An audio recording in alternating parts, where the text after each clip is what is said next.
বড় কাঙালি বেশি ধারণ করে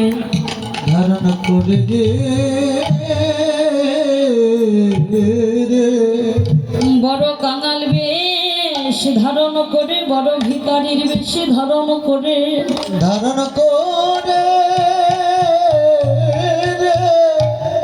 কেন মায়েরা আজকে কাঙাল বেশ ধারণ করে ভিখারির বেশ ধারণ করে গৌরাঙ্গ মহাপ্রভু কেন কলিহত জাগতিক জগতে উদয় হলেন?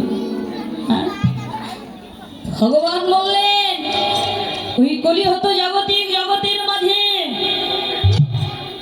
আমি জানো আজকে কাঙাল বেশে ধারণ করে ভিখারির বেশে ধারণ করে কেন উদয় হলাম? আজকে কাঙাল বেশে ধারণ করে ভিখারির বেশে ধারণ করে প্রত্যেকটা জীবের দ্বারে দ্বারে গিয়ে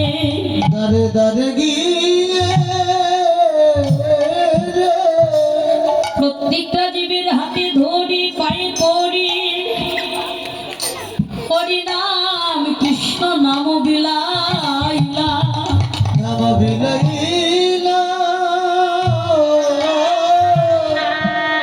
বাবা আজকে কাঙাল বেশে ধারণ করে ভিখারির বেশে ধারণ করে প্রত্যেকটা জীবের দ্বারে দ্বারে গিয়ে জীবের হাতে ধরি পায়ে পড়ি হরিনাম কৃষ্ণ নাম বিলালে। এই জগতে যারা হরিনাম কৃষ্ণ নাম নিতে চাইল না মা,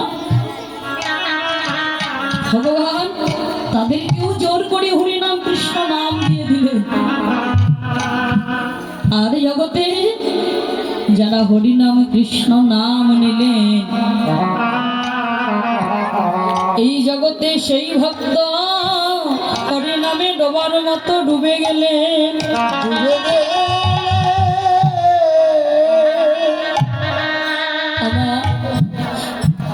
কিন্তু ভগবান আমার এই কলিহত জাগতিক জগতের মাঝে কবে কোন দিন কোন সময় উদয় হলো আমাদের কি জানতে ইচ্ছে করে না বাবা? এই কলিহত জাগতিক জগৎ মাঝে ভগবান কবে উদয় হলো জানেন?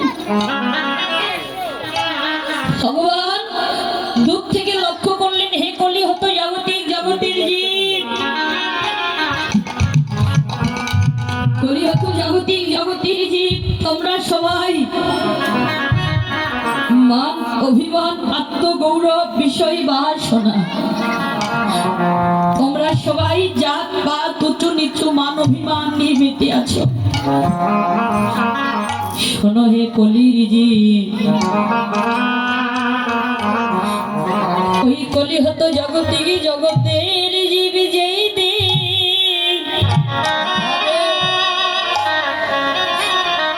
দিন মান অভিমান আত্মগৌরব যেদিন জাত পাত উঁচু নিচু সব কিছু ভুলে গিয়ে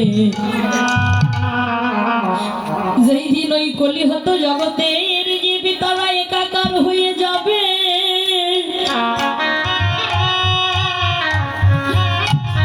আমি সেই দিনই যাব আগত কলিহত জগতিক জগৎ মাঝে। মা তাই ভগবান কবে উদয় হলো জানেন? নরে না